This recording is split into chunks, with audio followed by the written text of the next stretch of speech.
The NFL season all comes down to this as the Chiefs battle the Eagles in the Super Bowl. Hey, everyone, welcome into NFL This Week. Rob Wong, joined alongside by Paul Chapman. And Paul, feels like just yesterday we were talking about week number one, and here we are getting ready for the Super Bowl. The Kansas City Chiefs looking for that three-peat as it stands right now. They are currently 1-point favorites going into this game. How do you feel like the rosters stack up against each other when you break this game down? Well, I think if you throw the records out, which are remarkable, both teams have 17 wins because of the bye. Chiefs have one less loss. I would favor the Eagles. But again, I've been looking at this Chiefs team all season and scratching my head and going, well, they don't have a ton of wide receiver.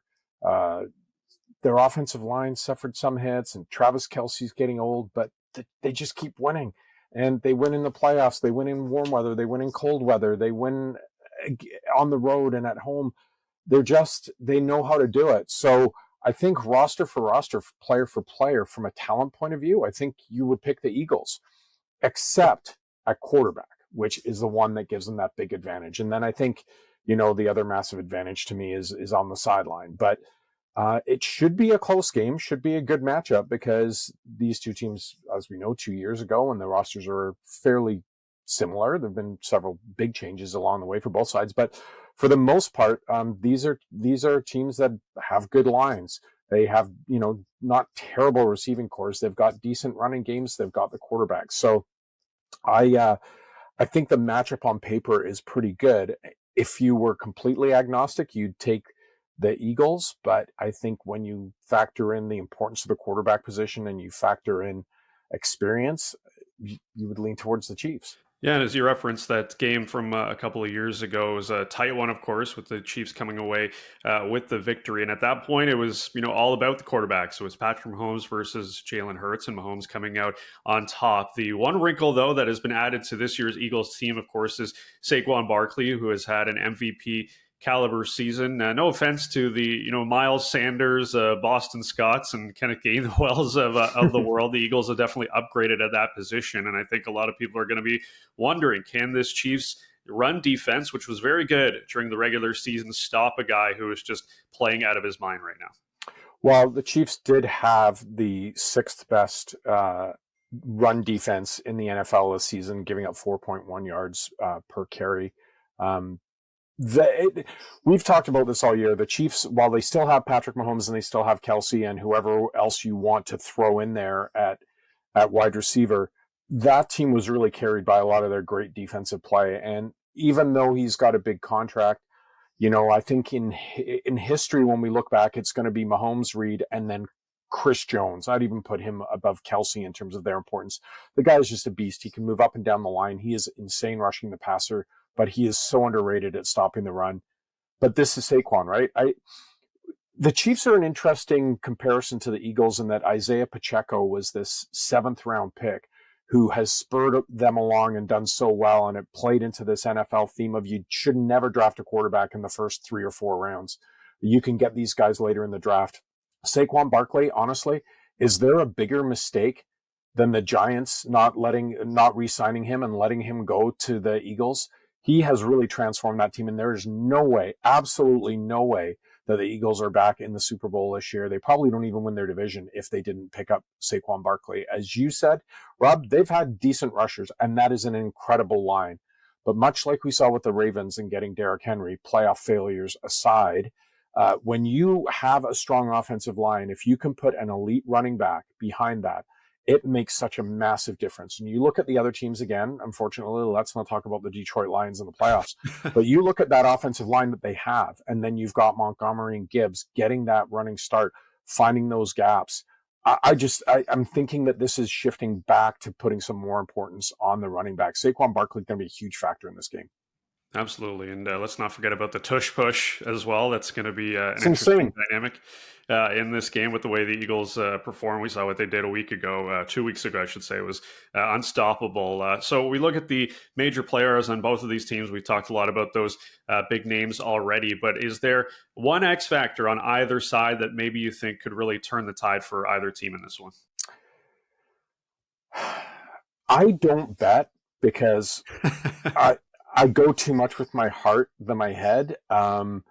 But I could not bet against the Chiefs. And the main reason why would be Andy Reid.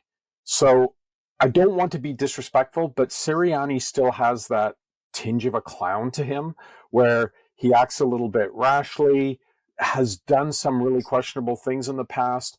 Yeah, of course he's got his coordinators and they've done so well this year since they had to make a change after the last Super Bowl. But I just look at Andy Reid. With a win, he becomes the winningest playoff coach of all time. Obviously, first team to ever win 3 in a row. He's got Steve Spagnuolo there, who no one talks about as being a head coach anymore. And I just look at such a severe advantage on the sideline for the Chiefs. So, yeah, we'll see how it plays out. Obviously, when we saw this team play last time, or when we saw these teams play last time, turnovers, always an issue, right? Jalen Hurts drops the ball trying to avoid a sack and it turns into a pick six. The Chiefs have these players like Justin Reed, like Nick Bolton, like Chris Jones, who are so opportunistic on defense. So that could turn the game. But if there's one X factor, if there's one big advantage, I think it's Andy Reid versus Nick Sirianni. Yeah, understandable based on the history and what we've seen from this Chiefs team. I know you just said you don't bet, but sorry, go ahead. No, I was going to say, don't forget about the referees as well.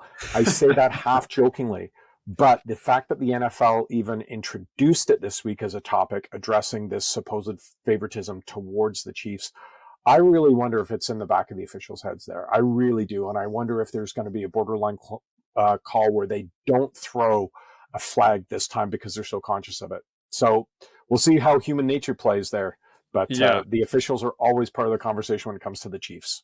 Yeah, absolutely. If it's a tight game and there's a call that swings one way or the other, it's going to be a really interesting conversation on Monday. So you said you don't bet, but I'm going to ask you for a prediction anyways. I'll go first. I, like you, I'm trying to not go with my heart here. My heart just wants to see someone else win. So I'm going with the Eagles, but my head just says too much history, too much experience, and just too many good players for me to not go against the Chiefs. So I will sadly take the chalk, even as they are just 1-point favorites. But I think I'm going to go with the Chiefs in this one. How about you?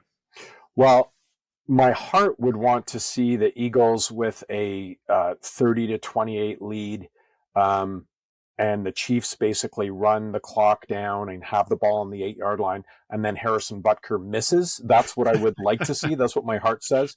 But I would not be surprised if Harrison Butker hits a walk-off field goal either at the end of regulation or in overtime, and I could see the Chiefs winning. Let's just say 31-30 in the same scenario.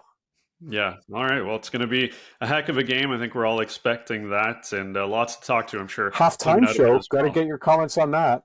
Oh, yeah. Is Drake even going to watch this Super Bowl with a halftime show being Kendrick Lamar? That's a good question. We know he's going to be betting on it. The guy bets on seemingly every major event, but I guess he's going to have to be forced to watch it. Because does Roger Goodell get added to his lawsuit? I don't know. Poor Drake. Unfortunate. That's a different topic for another day. I'm sure we could spend a long time on that. But yeah, he lost more than the Cleveland Browns this year. Well, but should be a heck of a game. Paul, appreciate the time as always. For Paul Chapman, I'm Rob Wong. Please leave your comments in this comment section below, and we'll talk to you next time here on NFL This Week.